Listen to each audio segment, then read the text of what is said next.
The second thing I wanted to bring up and then give it to you is the hero's journey. You going out to the desert, embracing discomfort. Mm-hmm. It's a clarion call of masculinity to take that journey at some point. I'm really moved by your story, and I want you to go into it, but I want to add my own. For me, it was the Camino de Santiago in Spain. I walked across Spain. It was 32 days. My feet got destroyed and that kind of thing. And in many respects, wasn't a tough technical hike. Anyone who's ever done the Adirondacks, knows a tough hike where, you could break your ankle every step. Mm-hmm. This is paved. This was easy. It was just a question of fortitude. But I would argue, and if you could pick this up, this is what we're missing. The hero's journey, the call to masculinity. You went into the middle of the desert, built a fire, got a cot, and it's not a small point. And then went down the road to help nuns bale hay or whatever it had to be done.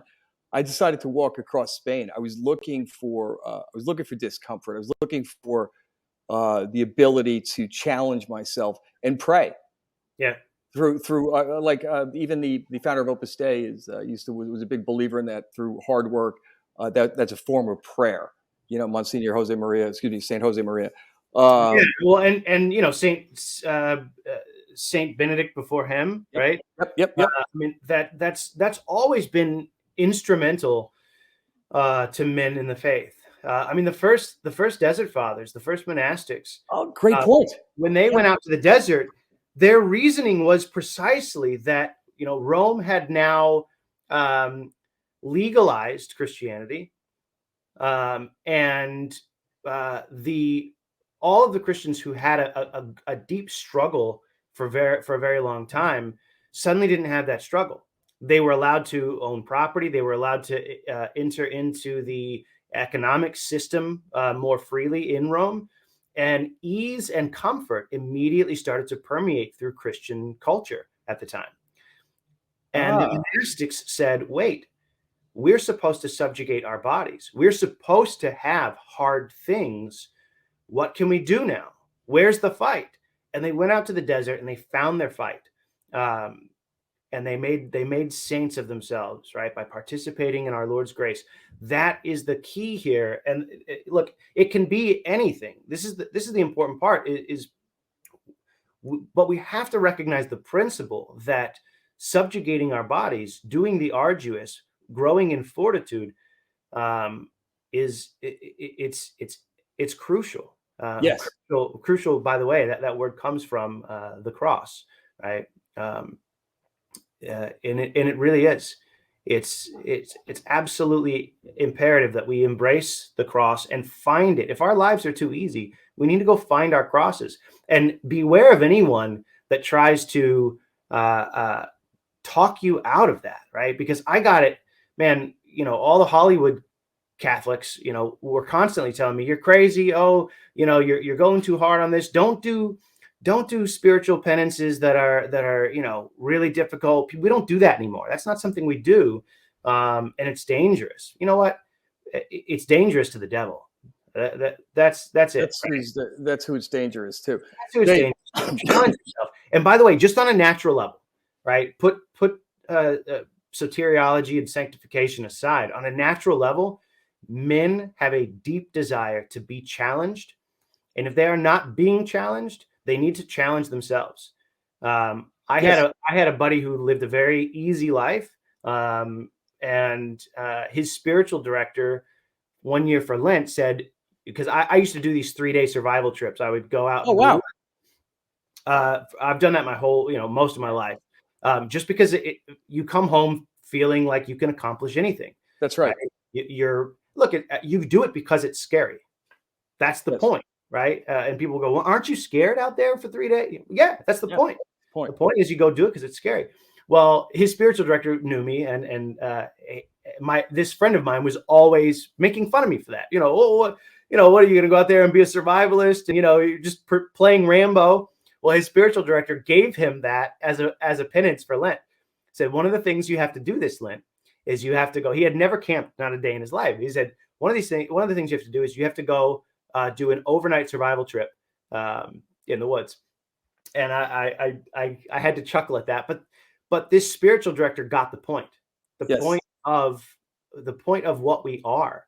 Quid est. What are we? Right? Yes. We're made for greatness.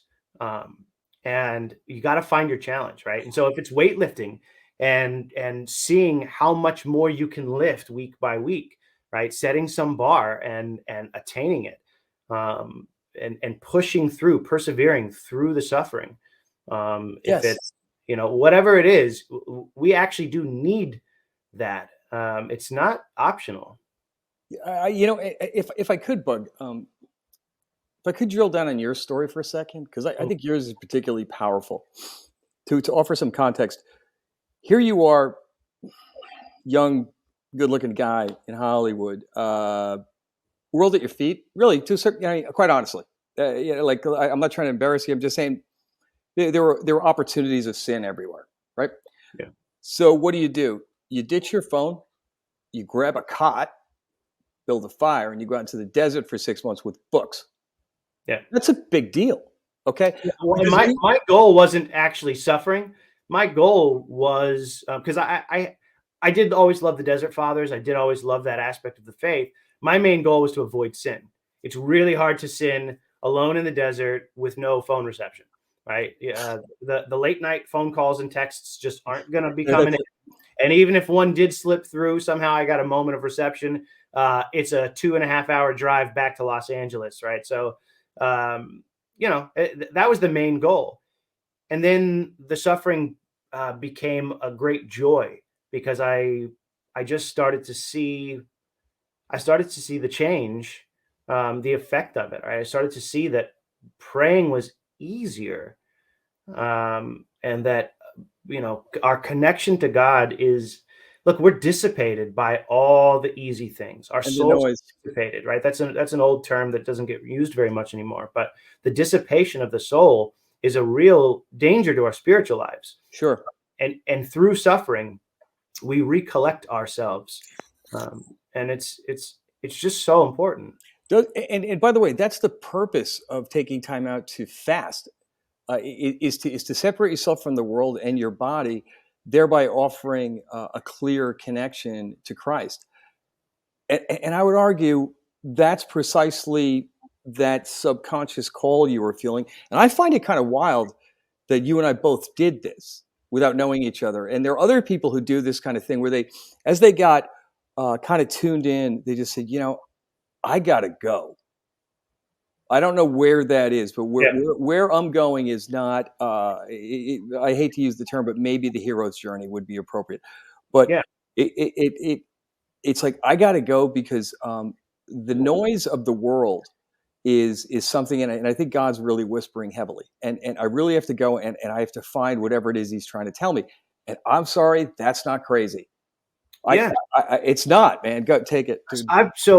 When I was training for that boxing movie, I was doing 8 hours of training a day. It was 3 hours of boxing in the morning. Then it was 2 hours of weight training because I had to put on 60 pounds, I think, of You're muscle. kidding. Yeah, I had to like bulk up. I was eating some insane. I don't remember the calorie count, but I had to wake up in the middle of the night and drink a protein shake just to meet my calorie count every day. Uh, Wow. yeah, it was a big undertaking for me. Yeah. That was the first moment, and that was only a few years. Sorry, only a few months after I first got sober.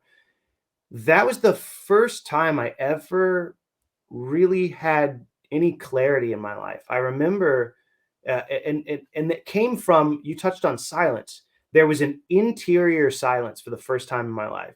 There was a tranquility, and I wasn't a convert at all by that point. I wasn't a Christian. I wasn't anything.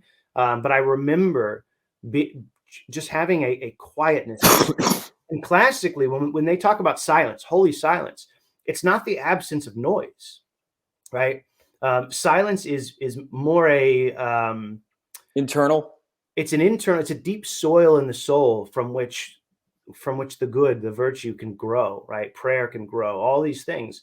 Um, it's it's you can have silence in the heart of Rome, right? You can have interior silence in the middle of a traffic jam, but I think subjugating the body is the first step in attaining any kind of interior Yes, silence. that's right.